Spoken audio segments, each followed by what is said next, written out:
another one bites the dust, and as we've learned, romance is a really bad thing in this show. If you have some sort of implication of any romance, it's probably best to just give it up. Kind of like Ghoul, right?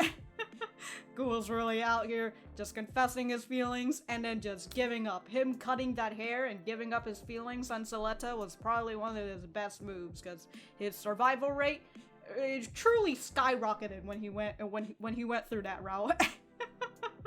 We've got Suletta and Earth House rummaging through the rubbles in order to find any survivors who have been buried underneath said rubbles, and if they can't find any, they might as well just grab the body and get them to actually have perhaps a proper burial, or just toss them in the cremation, whichever one works. But it'll be interesting to see what happens next, so if you guys enjoy the content, remember to leave a like and a subscribe, and yeah, if you didn't like that, don't subscribe and don't watch the video. Let's get started. I have an idea for the pilot. Okay, so minus Fang, but the Co. They're heading on over with Belmeria. They're heading on over to, where is it? The original place? That was in episode 12, 13, I can't remember. Where the terrorists took place. Everything changed after that. The greenhouse! No!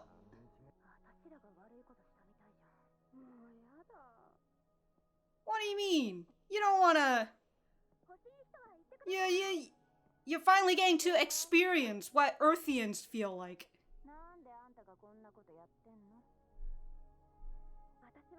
Because I can move around. Have you changed? I guess so.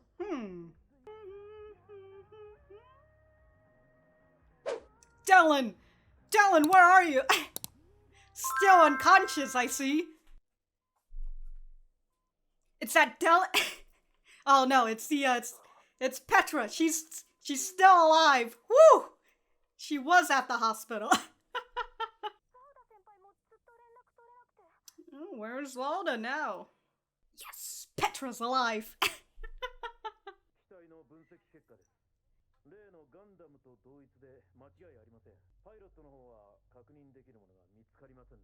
Isn't it because you guys blast her into bits? Oh, there's Dylan! Dylan! Wake up! Oh, here's Miorine. She made it out of Earth? Oh, that's good for her. Sorry, fam. The town was destroyed. She got to witness all that destruction.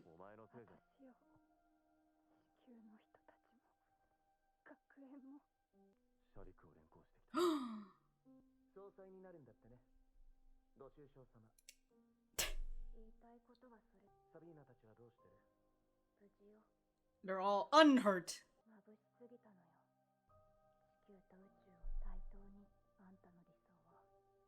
Laser cubs? What the f— If I don't do it, who will, huh? Can this chair slide back? Why is there an indent? What? What's with all the holes in the wall?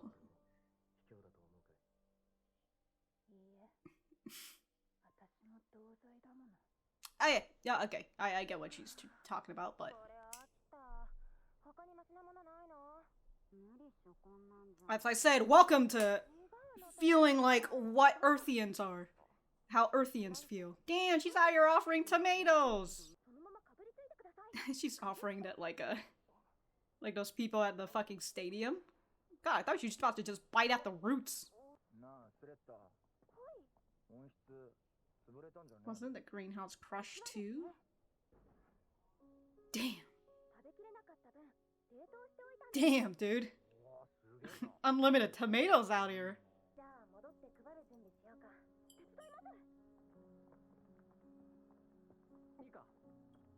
Hey yo, Nika's finally recovered! Look at her!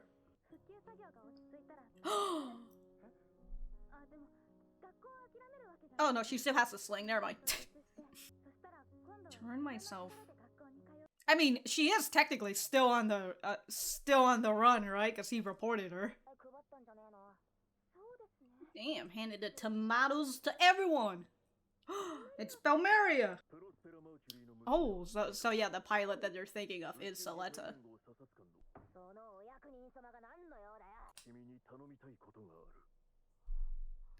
I like that he went up to ask Suletta, and then and Choo-Choo's just like, "What do you want with us, huh?"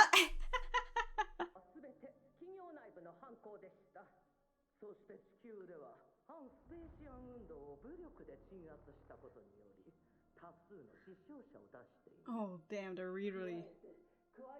All right, how's this? How are these microphones collecting all their voices? Courageous whistleblowing. All right.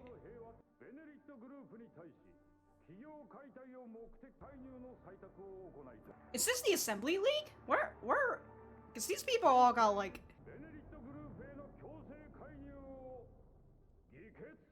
It's hereby approve.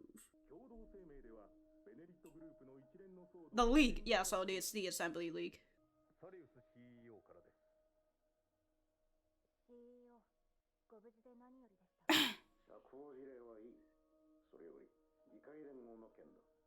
He's here for business. You should have learned more from Dylan. Me and Grassley.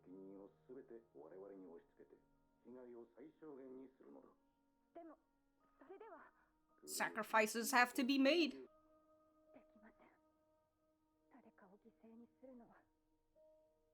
Anyone else? She's already done that to Suletta.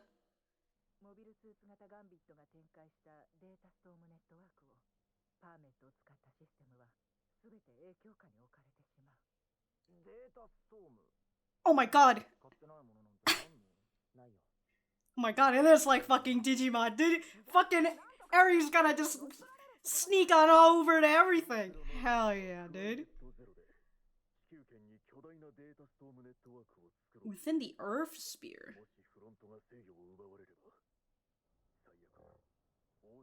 Oh. Alon's just chilling out here, dude. Oh, are you drinking tomato juice? It's probably impossible.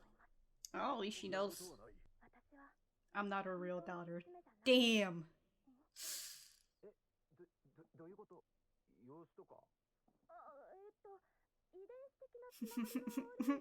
I'm a 2 baby. Eric. But she's also a Gundam. This data storm thing.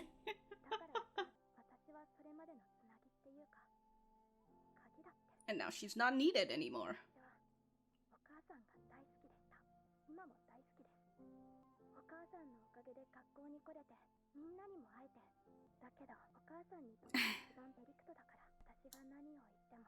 Oh, I guess maybe we should convince Ariel then.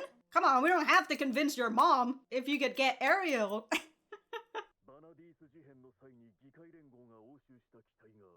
machine. Monster. But this is gonna be her first time piloting a Gundam. Calibarn. Uh-oh.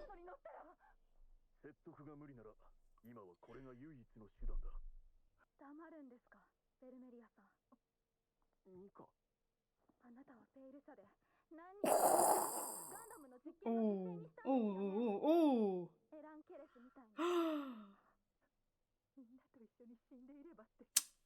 She's having that survivor's guilt.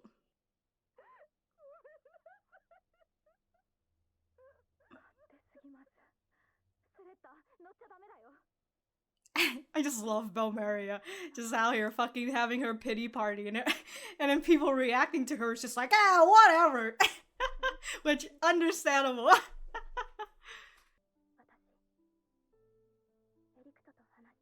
Oh, talk to Eri?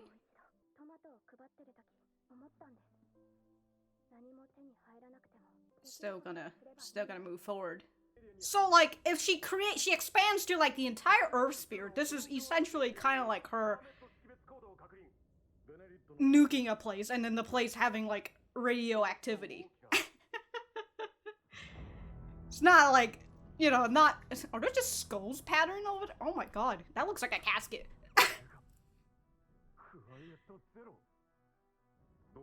Damn, dude, Quiet Zero's just...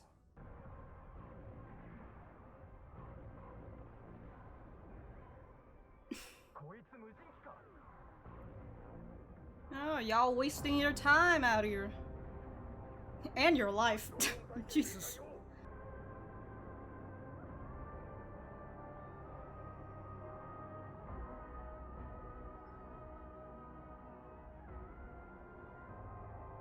Wow. All the permit links are gone because she's taking over all of it.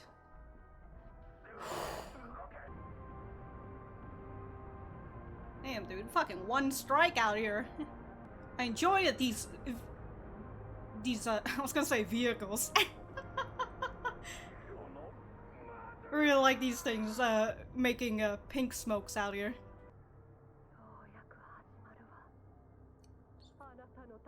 The world I'm creating for you. Jesus Christ, dude. That's a big area. In space. Destroyed. Annihilated, dude. Lagrange! Apparently, yeah. Oh, shit!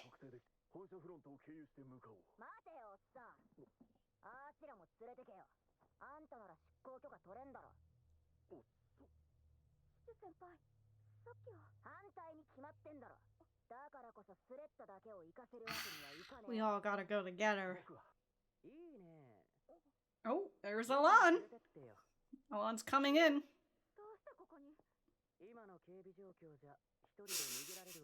I need a little bit of help. Alright. Would you like a tomato, Alon? Feel free to grab one.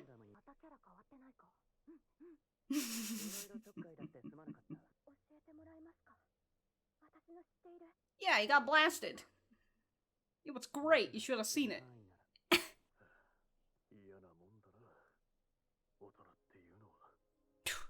Who doesn't, huh? Oh my god, Petra! Are you waking up? Or are you dying? Oh, Lauda's getting in this one, huh? Oh, he's blaming Suletta for all of this? Oh, no, it's Miorine. Okay, so he's coming after Miorine. Alright, how is it Miorine's fault that there was an attack on the school? I mean, I guess it should have been expected that Lauda is the sort of guy who takes his anger out on others, but he's never really been angry with his brother, right? Because he loves his brother. So I guess me thinking about whether he would be upset at his brother or not it's not, but yeah, so instead of like having a bit of an introspection in himself and also being able to talk to his brother about it, you know, maybe talk about his fucking feelings and how he feels, no, he's gonna instead, it's easier for him to put a target, right, for him to reenact his vengeance on and whatever.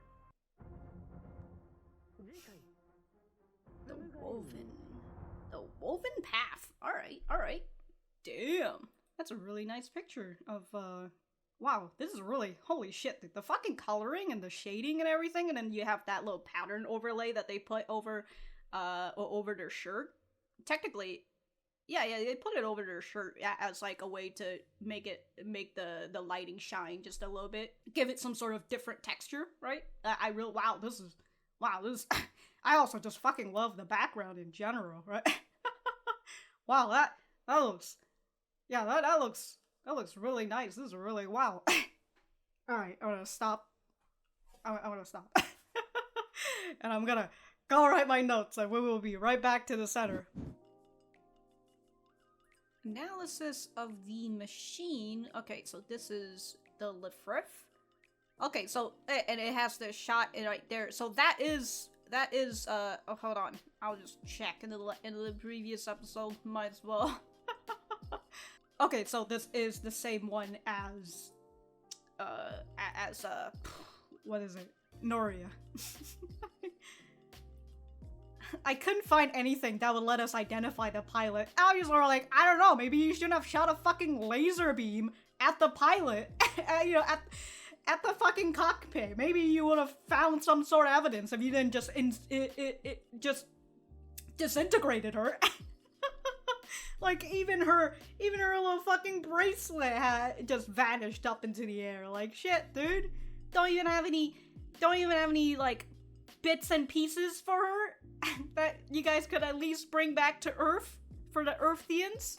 I mean, they're not gonna do that, but have they started calling the Space Assembly League? They were saying the Assembly League last time, and then, well, I mean, when I first recognized them, and then they usually just shorten it to the League. But now it's the Space Assembly League. It's the SAL, the SAL. So Miorine is the new president of the Belmeria group. Okay, so since Shaddiq got arrested, she's by default, and also since she's the new president, Peil Tech decided that they're going to jump ship to Assembly League. Okay. This whole entire conversation, I was just so distracted by like the background and everything. I was just trying to figure out why are there holes in the wall. I guess what is this? Sounds aren't even gonna get bounced. It's just gonna go through the wall. I guess somebody has to listen to. And then we've got like the laser cuff and everything. And how does the laser cuff work? I don't know, but it's there.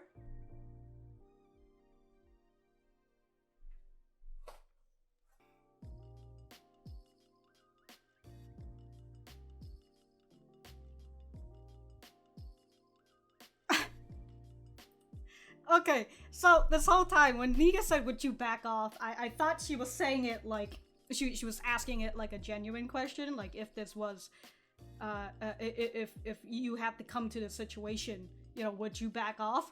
But now I realize Nika is saying that more in an aggressive tone of like, would you back the fuck off? You don't have any saying in this. Damn, dude. Nika's tired of being the one who's been tongue-lashed. Now you're making Suletta expendable? Then why?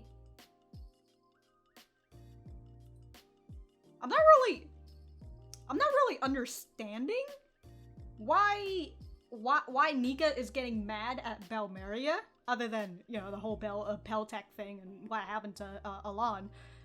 But it wasn't even her idea to suggest piloting the Gundam. It was Gaston. And so Nika's just over here like, you're just making Suletta an extendable. Now you're making Suletta an expendable? What?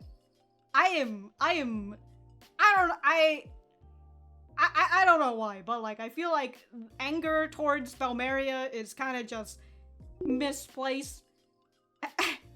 As what I've mentioned with like Belmeria having her fucking pity party, right? And people like Elan, it's just like, I don't give a fuck if you're having a pity party. You've done this to me, so fuck you. Which, again, a very understandable situation. And then now Nika's over here like, I know what you did with the whole thing at Peil Tech because of what Elan has told me. And I know that you worked at Peil Tech. You're the one who fucking did all this whole shit, so fuck you too. Which, I guess is also an understandable thing, but I would like to know what your guys' opinions are on Belmeria, because what I feel about Belmeria is that she is a complicated character, right? She's just a person who's literally trying to survive throughout this entire thing. She's dealing with a lot of survivor's guilt, as what she says, where she wished that she had died with everyone on Ox Earth instead of having to be one of the survivors. Because, I mean, you can kind of see what happened with the survivors, like Prospera and Belmeria. I just combined Prospera and Belmeria in the same. That's their ship name. Anyways, yeah, we've got Belmeria, who is out here just kind of not really living her life. She's just living from one place to another, because again, she's on that survival mission, and especially if they know that she is a witch from Ox Earth, you know, she knows that she's going to get eradicated, and and because of that, if I remember right, Peil Tech made a deal with her, and that's why she was able to do all these development that Peil Tech wanted her to do. You know, the whole human cloning experiment, building Gundams, because that's the knowledge that she has, and if that's what Peil Tech is going to tell her that's what she needs to do in order to protect her, of course she's going to take that deal, despite it going against her ideal. Right? She's done all these sins, she's done all these bad things, and the guilt just continues to build up within her.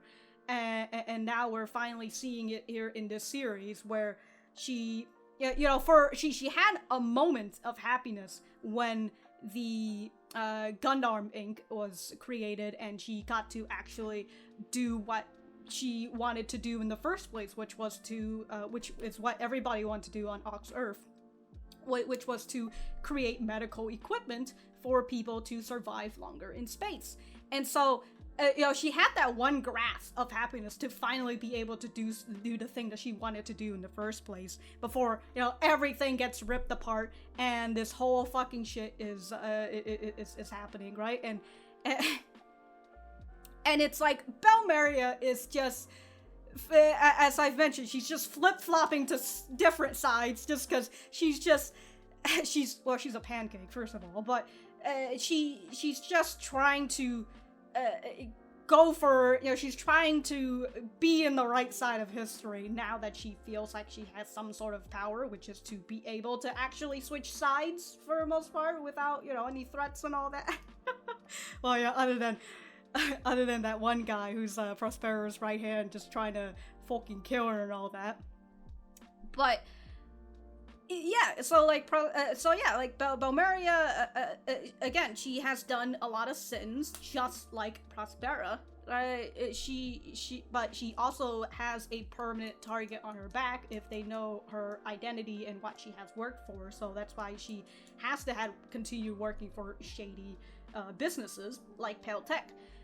And so, I'm not saying that, like, you know, she's free of blame or anything. I do think that, even what Nika says, right? She wants to drop out of school and make amends and then come back on her own terms. Well, come back with a clean slate.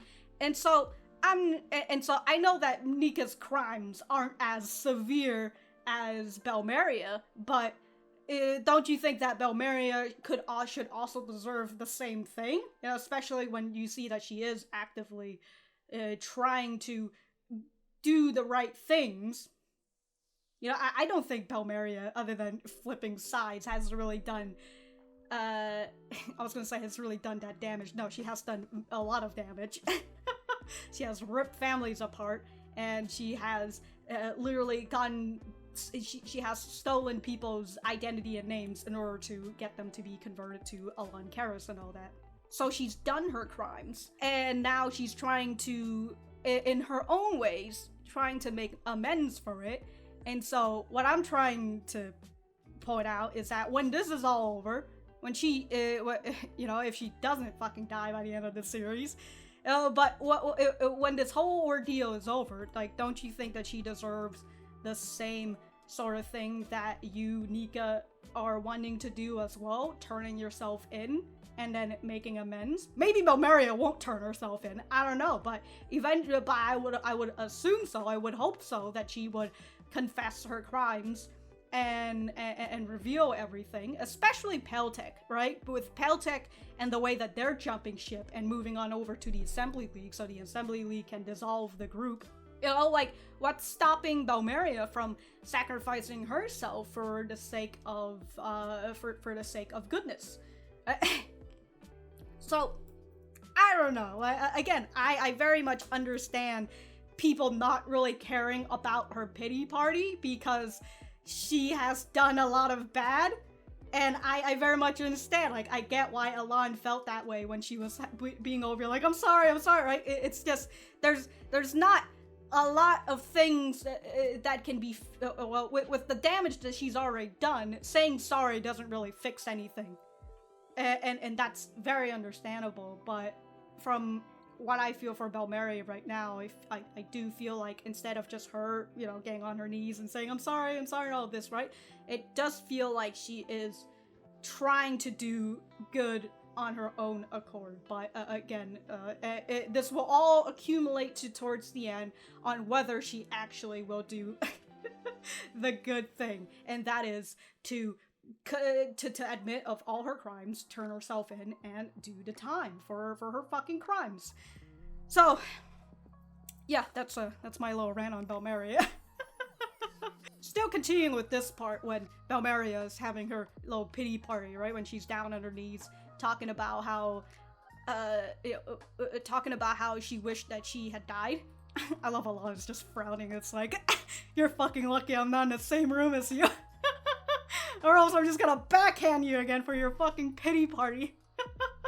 And this was like after Belmeria said that she wished she had died with everybody else at Oxurf. And man, Nika's just on the fucking high road and just being like, you're too selfish. And I'm like, oh my god, what is going on? What is happening with this scene?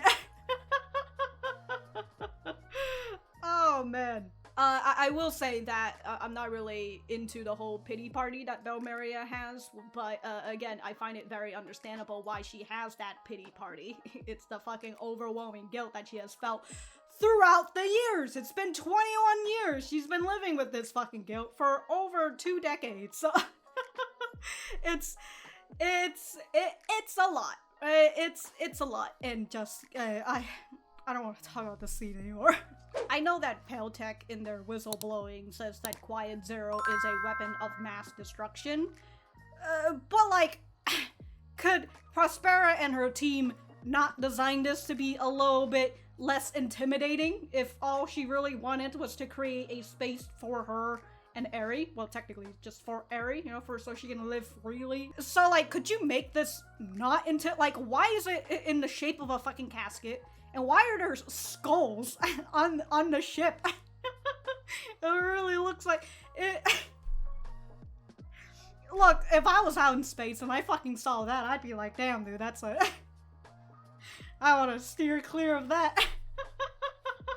Maybe that was her plan, right? Maybe she wanted people to steer clear away from Quiet Zero, but it's... God, it just gives off really bad vibes when you're just fucking looking at this. But again, maybe it's like how nature is, right? With some animals, some bugs that have markings that look like predators. So maybe this is her tactic to scare people and all that. But man, what a fucking design. Alright, so that was episode 21 of Mercury, which from Mercury, Mobile Suit Gundam. There you go.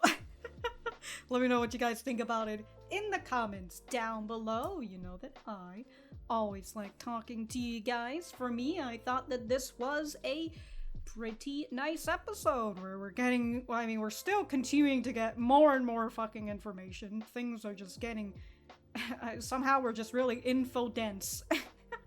So I wanted to get through the small bits before we go into, I don't even know what is the main point, so I just go through all the small bits that I have for now. And the first one is the destruction of the school, and essentially all the Spacians, the students, they have to go into these camps and they have to stay here until the whole situation is over, because, you know, there's nothing more than being forced to stay in an area that just got attacked by a terrorist. It's like you went to school, a fucking terrorist came into your school, and despite them being wiped out, you're still forced to stay in the school, despite the threat has already been eliminated. Hey, this danger area that you're in right now, stay in it, thank you. But it's understandable why they're keeping all these students here, because the Space Assembly League are planning on doing all these other fucking shit to the group, right? And they need to keep all these students here for a moment, I guess. You know, they don't want the kids to disperse and do other things. They gotta keep all the kids together. I don't know, maybe threaten their parents later on. But in my notes, I said that the Spacians students are getting a free Earthian simulator, which... good for them, right? They get to experience, even if it's just a fraction of what an Earthian have to go through on Earth. So good for them. And throughout this whole entire thing, we see that the Spacian students are getting tomatoes and towels from Earth House. And the first part is with all these people who are just like, very sad, you know, they're feeling they feel like they've given up, essentially. And then they also feel like, why us, right? We didn't do anything, which, I mean, going back to the whole Earthian simulator.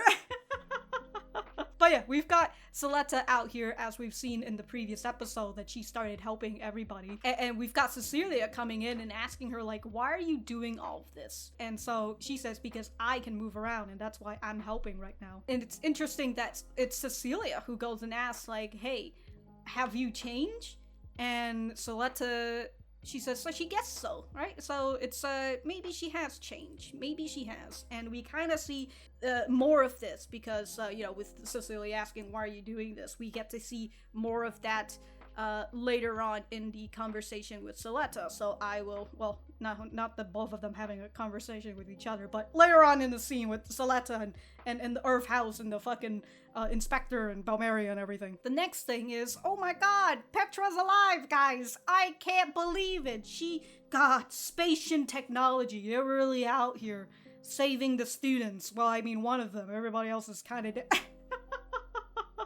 But yeah, Petra's alive, and because...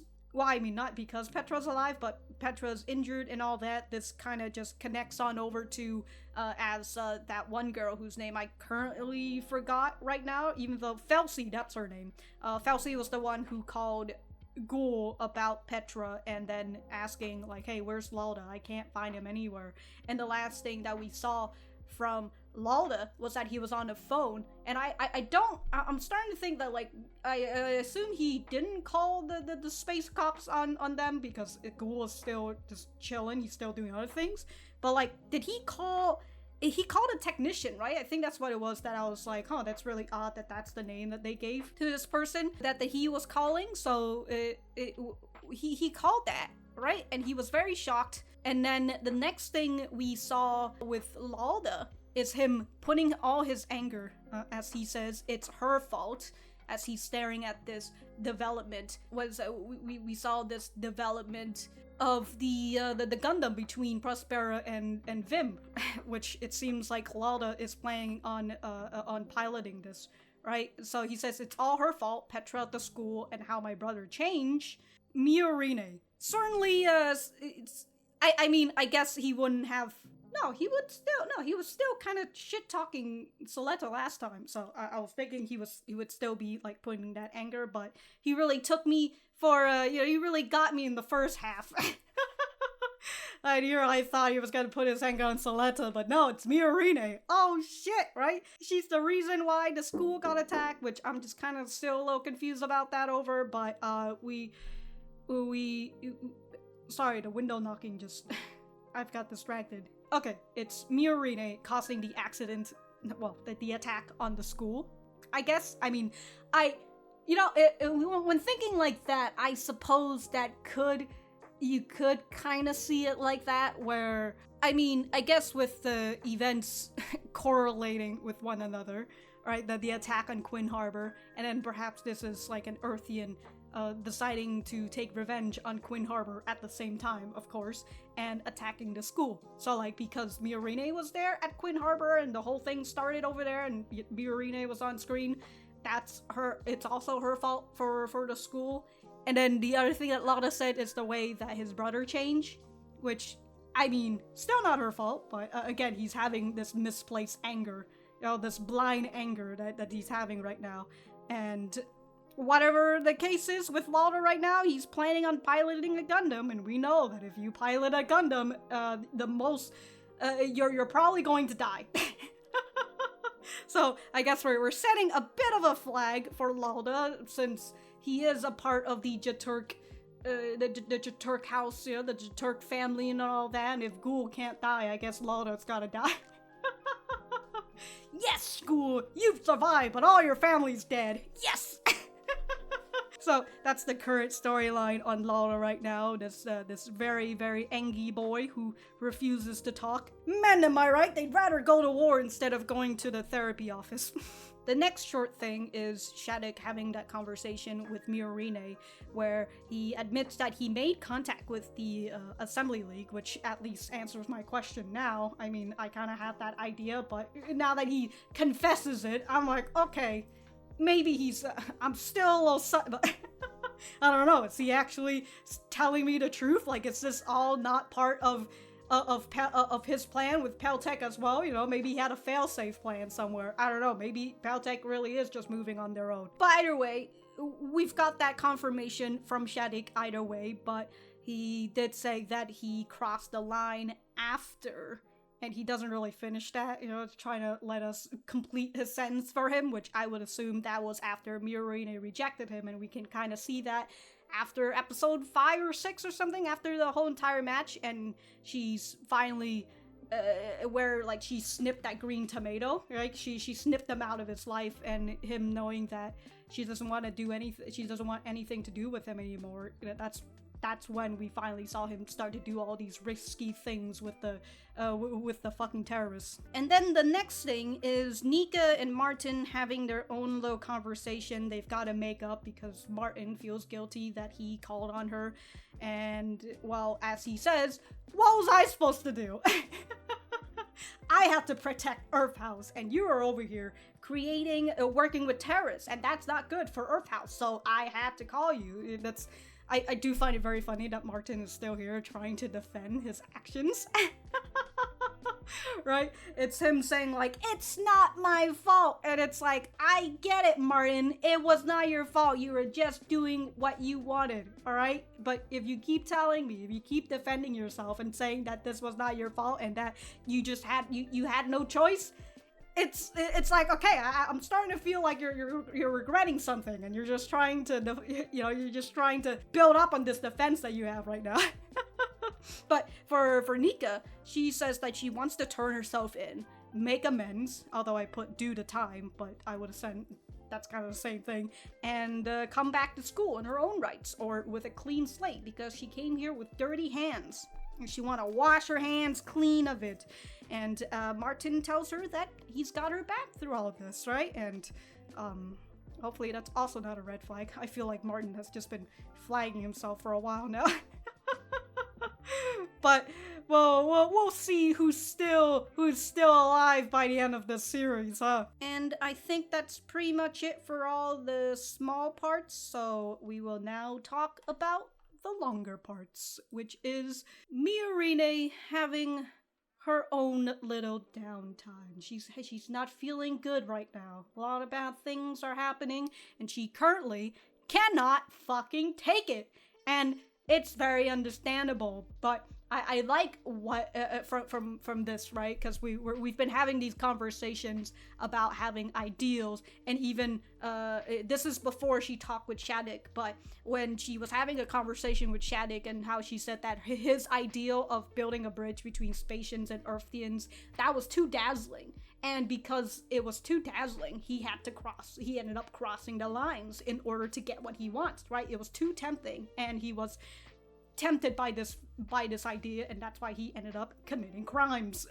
Committing war crimes out here, dude. And of course, we've had the conversation between Nika and Norea and their ideals, and how Nika's ideals are just a little bit too optimistic, like building a bridge between Spacians. She wants to be the person who is like the representative, that sort of feel, right? Norea just scoffs in her face at that, also fucking kicked her ass.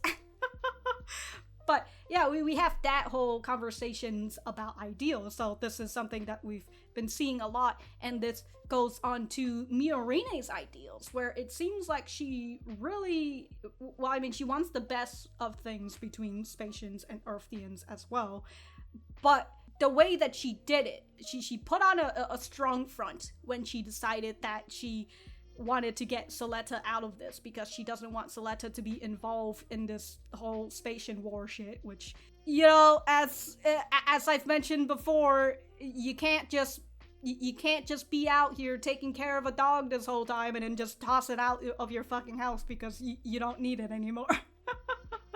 And for someone like Suletta, she's just been so embedded into this whole situation, right? She's the fucking key to Ariel this whole time. And so she's been very integrated into this spiel. But then, just because you wanted it, you know, you're doing this decision for her, because this is the best thing that you decided to do, so you've decided to make that sacrifice, and you sacrificed Suletta and separated her from Ariel, which it was a good thing in the end, but we can see that this has taken a very big toll on her, because in her ideal world, she had sacrificed her loved one, which is Suletta, or her best friend, you know, her roommate, whatever. And now she has to do everything else. As she said, she wants to create a world where Suletta is free. And because of that, she had to hurt Suletta first. And now, if she did one bad thing, and now she's got to do all these other good things in order to balance out that bad thing that she did with Suletta, which is very heavy. You know, that's a very heavy weighted sin on Miorine. And so she needed to do all these good things, right? Running for president, doing things for the group, doing all these better things, perhaps even helping Prospera with Quiet Zero, except Prospera doesn't really need help. She just did it all by herself. And you know, try to get the group into a good spot, perhaps get the gun arm stuff out, get the medical stuff and all that, do all these good things that would have perhaps a good effect on Suletta. And yet, here it is, all crashing down. These good things that she wanted to do has now merged with the very weighted sin that she has on Suletta. And now she is just breaking down because of it, right? She feels like everything is her fault. We had Ghoul who's trying to tell her, like, hey, this is not your fault. and then Miorine is like, no, fuck you, dude. It is my fault.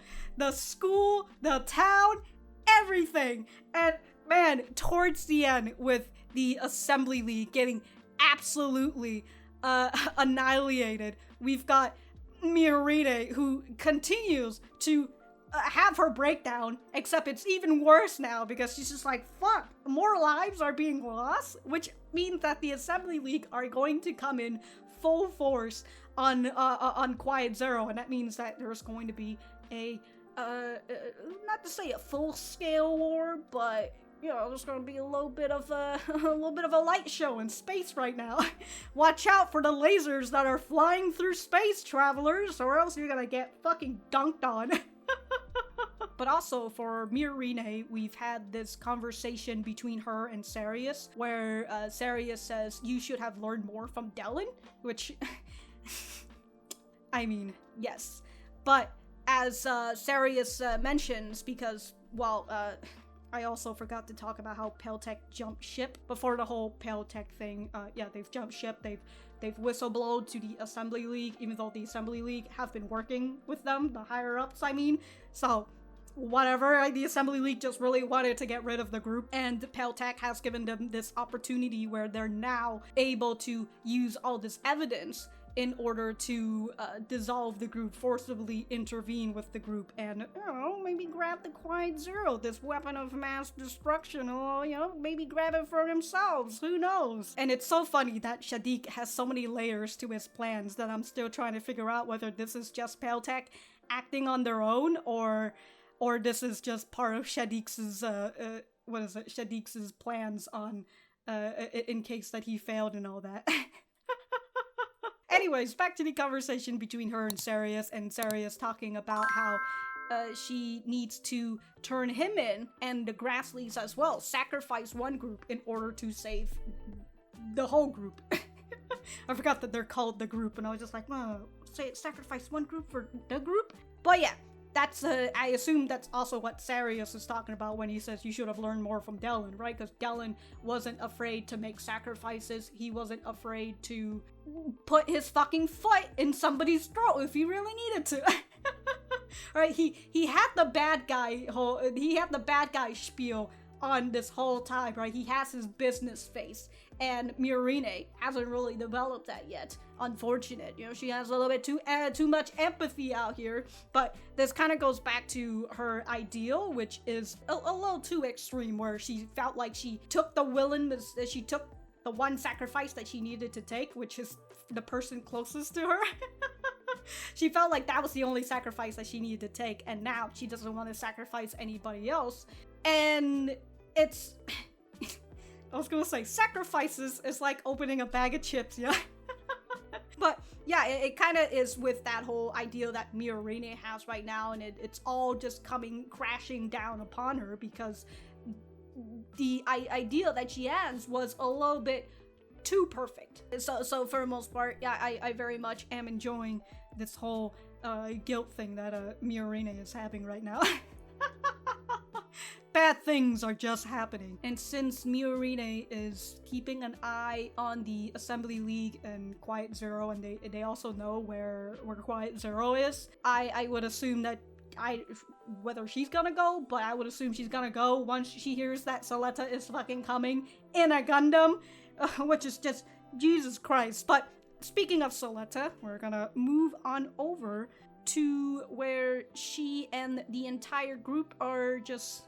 Yeah, she and everybody, right? They're all having a nice little time talking about Quiet Zero and potentially dying in a Gundam.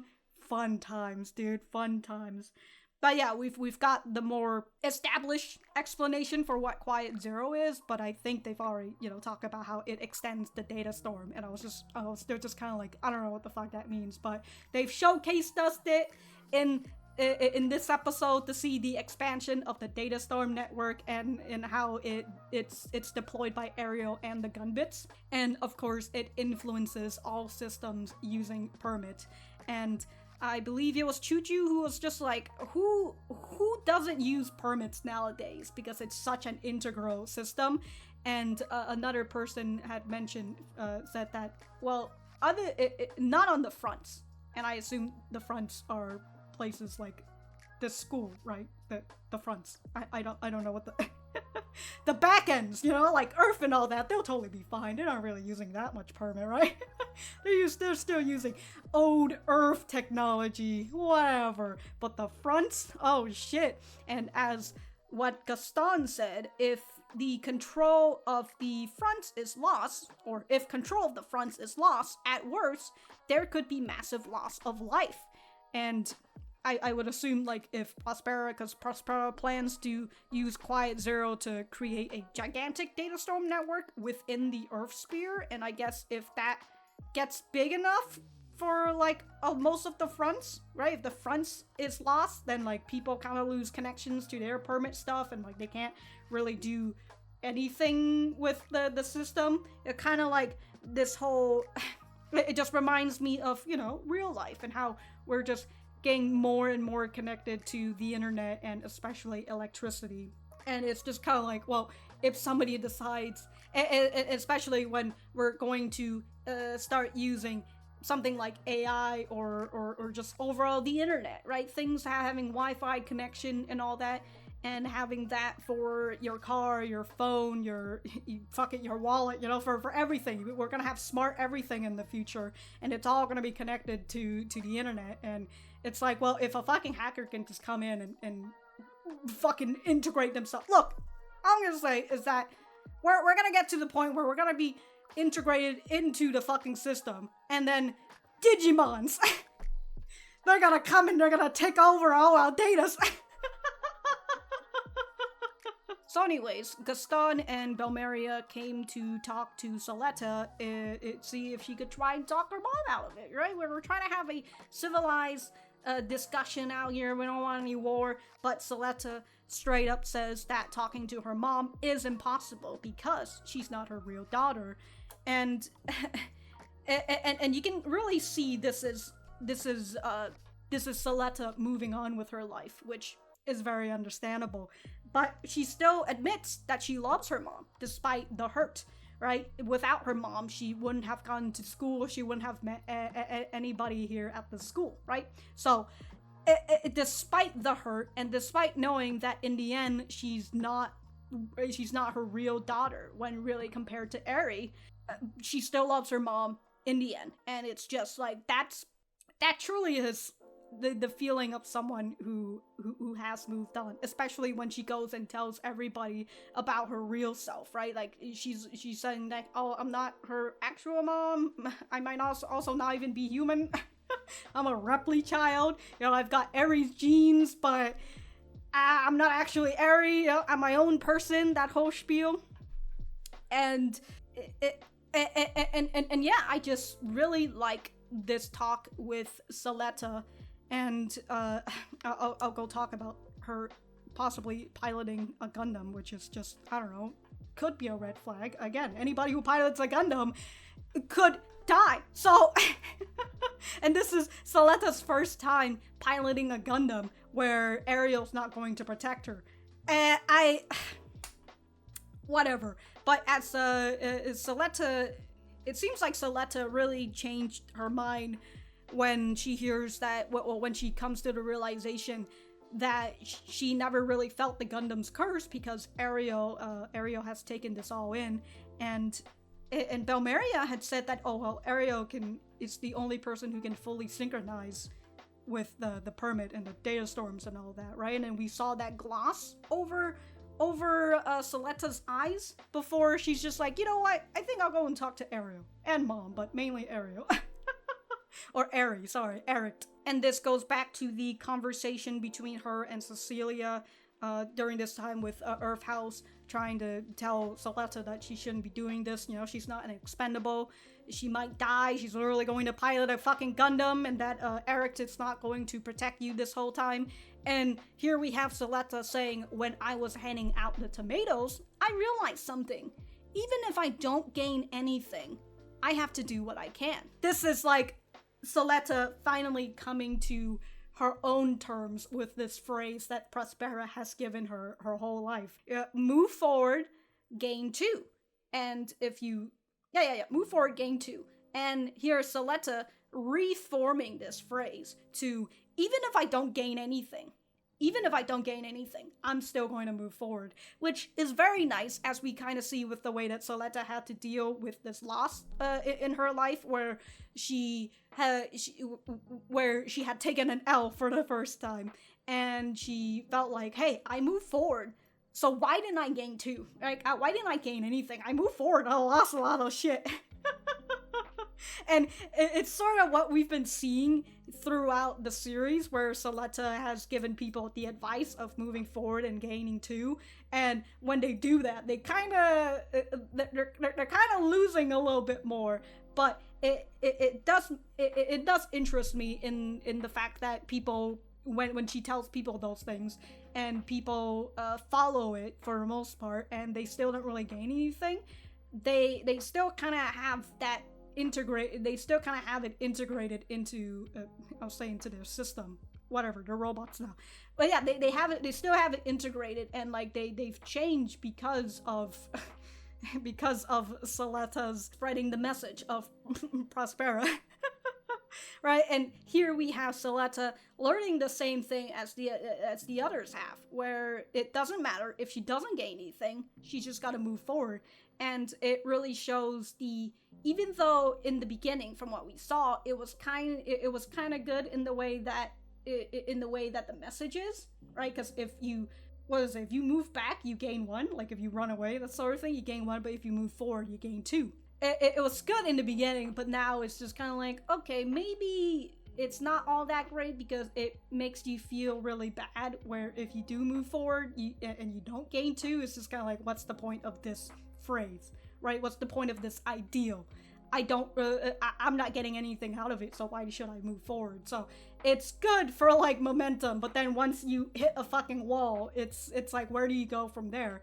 And so it's now evolved into this new thing, which is, again, even if you don't gain anything, you still gotta move forward, because the world isn't going to stop for you, right? The world isn't going to move backward for you, so you can have some time to catch up. You have to catch up with the world. So I really enjoy that with Suletta, and of course her going into going into her little Gundam, her new little Gundam, the Kelly barn. Also, you know, I went on this whole rant about Belmeria and all that, and with Nika saying like, oh, you're just trying to make Suletta an expendable, and okay, it was still Gaston's idea, who's like, I have an idea for the pilot, and Belmeria is just kind of over here sitting with her head down, right? He's like, I have an idea for a pilot, and he goes to find Suletta. And then Nika's just over here putting the blame on Belmeria. I mean, he's like, Gaston is right there. He's the guy who was like, yeah, Belmeria, yeah, Suletta, you're gonna fucking pilot this Gundam if we can't talk to your mom about it. I mean, okay, maybe, I don't know, maybe Belmeria is just like any other Gundam, but not the Calibarn. I don't know. I don't know. I don't know. I just don't know. I'm still trying to figure out, like, what is the filter against the Data Storm? Because, like, that's why Belmeria is against it, because she's just like, whoa, not that Gundam. maybe, I assume that's what Nika is interpreting, right? Like, not that Gundam, maybe the other Gundams, but not that one. That one has no filter against Data Storms. Which, I don't know what the filter against Data Storm is, so I guess we'll see it once Suletta comes in and she hits the Data Storm and she gets fucking hit with everything. That'll be fun.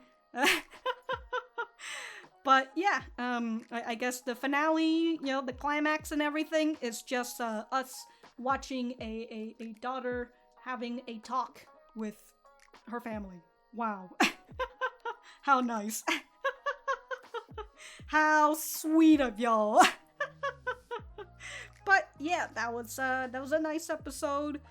I don't think I've missed anything else, but if I did, I will write it in the description down below. Thank you guys for sticking around, and I will see you guys in the next episode.